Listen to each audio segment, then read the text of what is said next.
named Klaus Jurgens. He's a political analyst and joining us from Ankara.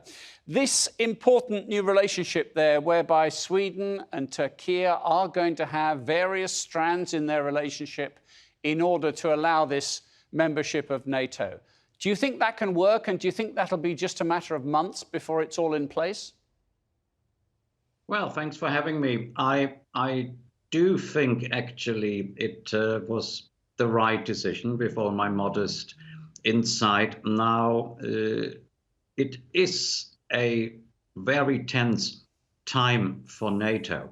The question is how to enlarge. And before the Ukraine war situation, many commentators said, never, never enlarge eastwards. It would pose a threat to Russia. It would destabilize the entire region and the Baltic Sea. And I once penned an article asking, would Russia ever invade the island of Gotland one more time, like many decades, hundreds of years ago? Of course not. Now, I think it shows two things. First of all, NATO is in a process of self-defining itself, how to become more inclusive. I'm not talking about socially inclusive, but politically inclusive. Second, Turkey and Ankara and President Erdogan have shown that there is no blackmailing, there is no looking down at anyone. There is simply putting a certain point of issues on an eye-to-eye basis, which Brussels very often would not employ vis-à-vis Ankara, and saying, yes, of course, we do consider favorably the accession of Sweden. We have a memorandum. We want these points to be accepted. And this summit now has shown, and the meeting before, that for the first time that the statement said that an organization which is known as a terror organization responsible for the heinous 2016 coup attempt, where 251 citizens and many hundreds, thousands of people were injured. Now, for the first time, this has found its entry into an official NATO document. And I believe now there is a way that Sweden actually can say, we understand Turkey has a specific situation with regards to fighting terror. We can learn from Turkey best practices. We must support Turkey in this effort. We must make sure that exiled, exported terrorists never pose a threat to our own security. And I think this is now common ground, literally, as you said, common ground to move forward. It'll take a few more months. Yes, it will not happen overnight.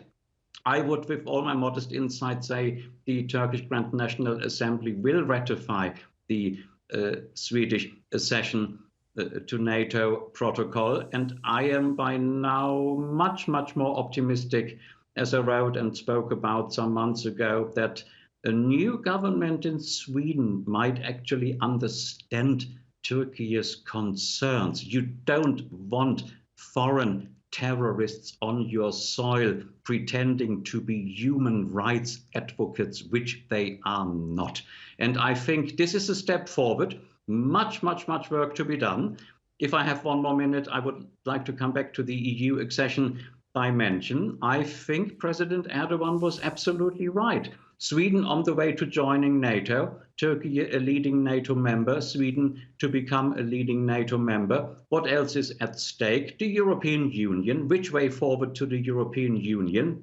Of course, a more inclusive, this time not only politically, but multiculturally and socially inclusive European Union too.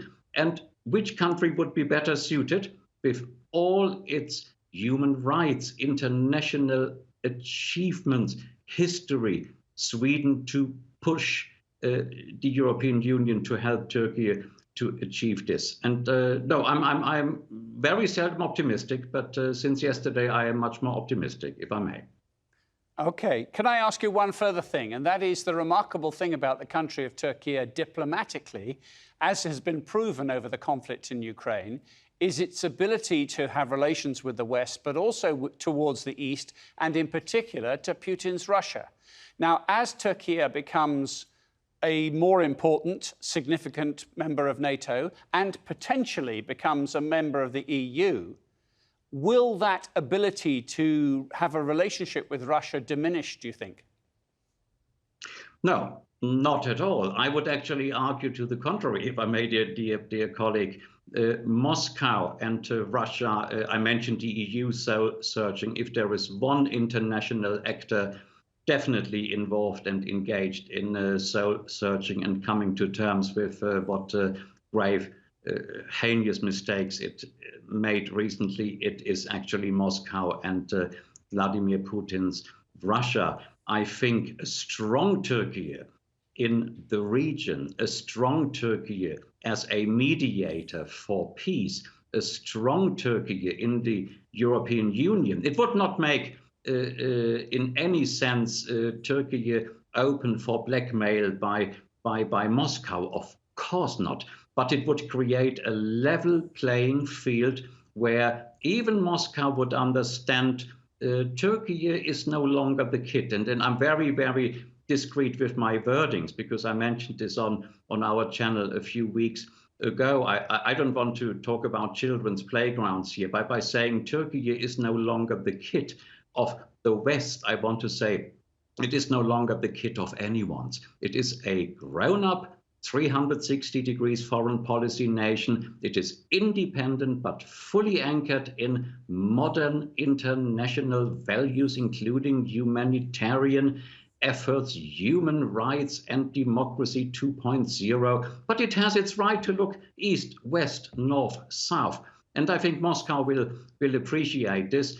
I hope that Brussels will appreciate this too, by adding Turkey to its members group. You would have a new scope of international dimension. It takes time. It'll take, of course, more years. It'll not happen overnight. Of course, I'm not rose-tinted blinded here. No, but I think the roadmap has been opened again, and with all my modesty, I think it was not Turkey that had pulled up the drawbridges. No, it was always a number of European countries that said, we simply don't want to give the green light to Turkey's accession now. We don't trust it, this and this and that, never fully understanding the sensational reform and modernization process this country has embarked on in the last 20 years. Of course, there is always room for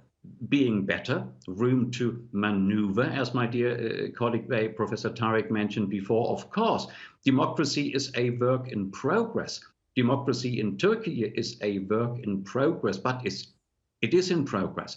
And I think by allowing Sweden to join, with my modesty, I think the Parliament, the Grand National Assembly, will ratify it once it has been tabled. By allowing this to happen, modern Turkey has shown that it wants to build bridges instead of burning bridges. And this is what I call proactive foreign diplomacy. And now Brussels, of course, the ball is solidly in Brussels' court. And I come back to the topic of visa liberalization. For many, many years, I have been arguing the Turkish citizens are not leaving their proud and fine nation by the millions. Why would they? Where are the jobs in Europe? What would they do? They love Turkey. It is a wonderful nation. But they want to visit. They want to invest. They want to do business. They want to study. So visa liberalization should be literally not the icing on the cake, but the first step from the side of Brussels to say, we are seriously honest this time round. Klaus Jurgens, thank you very much indeed for your time this evening.